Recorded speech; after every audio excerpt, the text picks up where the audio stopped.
안녕하십니까. 돈산동 Q&A 공부방 동화삼입니다. 이렇게 보시면 이 대숲에서서 신석정입니다. 신석정. 이렇게 신석정. 시가 이제 대나무 숲입니다. 대나무. 대나무는 그다음 매난국죽 했을 때 매화, 그죠? 매화, 난초, 국화, 대나무. 수석 송주걸로 해도 나오죠. 이렇게 선비를 상징하는 겁니다.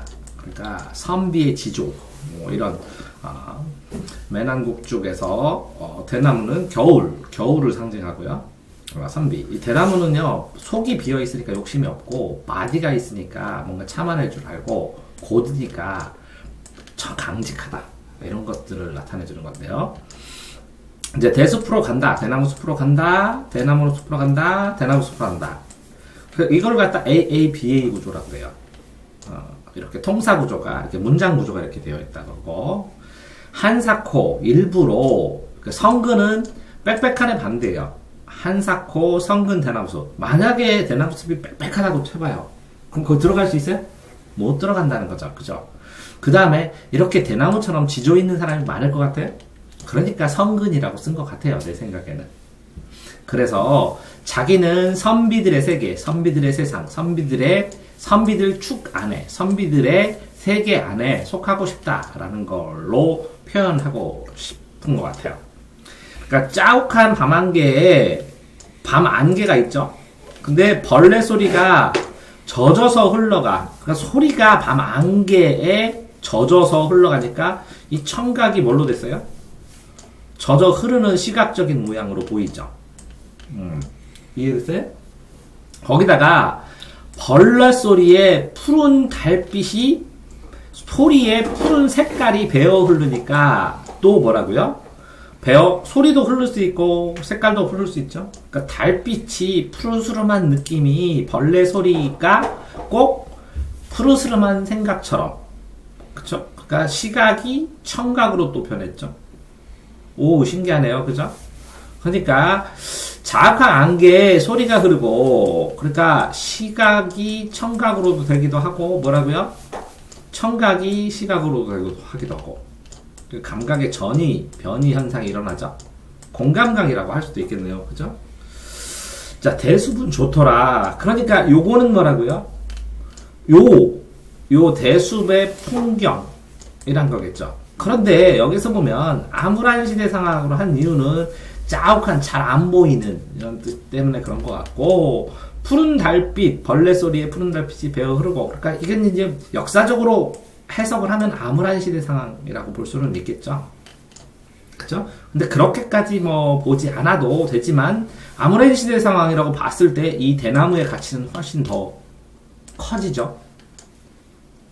대숲이 좋더라, 성그러 좋더라. 그럼 뭐라고요?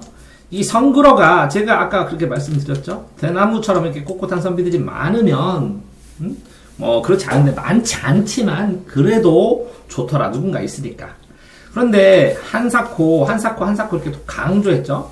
반복하면서 서러워. 왜 서러워? 서러운데 좋아. 그러니까 이건 역설이라고 할 수 있겠죠. 대숲이 좋은데 왜 서러워?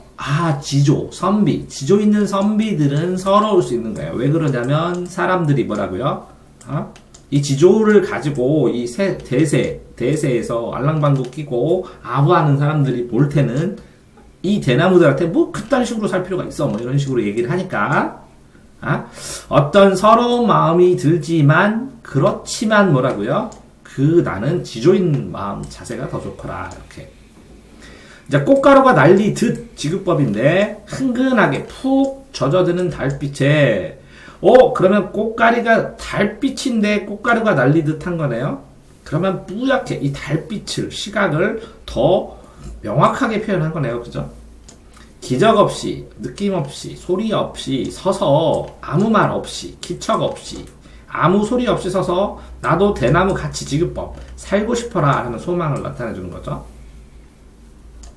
그렇다면 이거 전체 내에서 만약에 시험이 나온다면 첫 번째 대나무가 무슨 의미인가 라는 게 하나 나올 테고, 그죠? 네. 두 번째는 대숲으로 AABA 구조, 그러니까 두 번째는 AABA 구조가 나올 테고, 근데 세 번째는 이렇게 어렵게 나오면 이 성근의 이유, 성근. 왜? 근데 구체적으로 나오지는 않았어요. 성그러졌더라. 두 번이나 나오니까. 그러니까 한사코 성근 게 좋다. 이렇게 됐잖아요.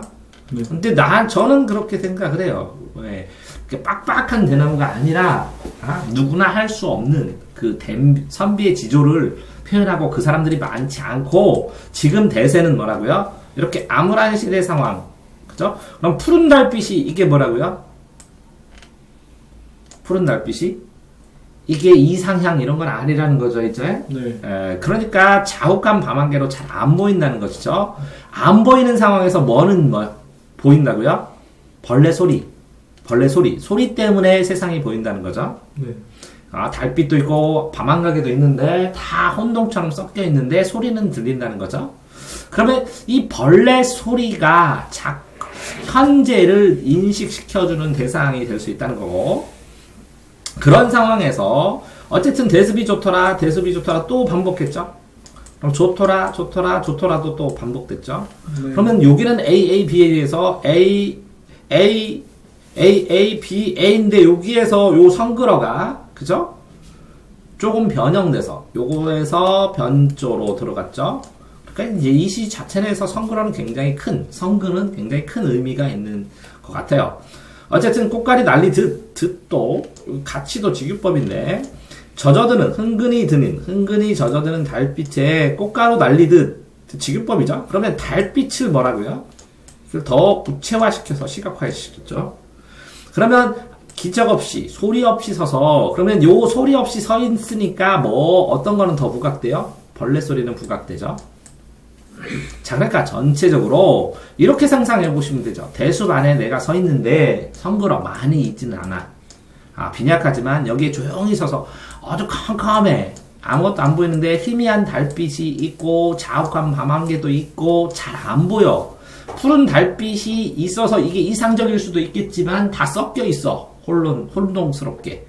그 안에 조용히 서서 벌레 소리 삐리삐리삐리 하면서, 그죠? 이 소리를 인식할 수 있으니까 뭐라고? 내가 여기 서 있다는 걸 느끼는 거죠. 그러면서 뭐라고요? 내가 이런 희미한 세상에서, 그럼 벌레 소리를 그렇게 볼 수도 있겠죠? 벌레처럼 찌릿찌릿 하는 소리라고 하면, 나는 선비처럼 묵묵히 있는데 저쪽에서 혼동된 세상에서 잘난 척하면서 소리내고 하는 사람일 수도 있겠죠?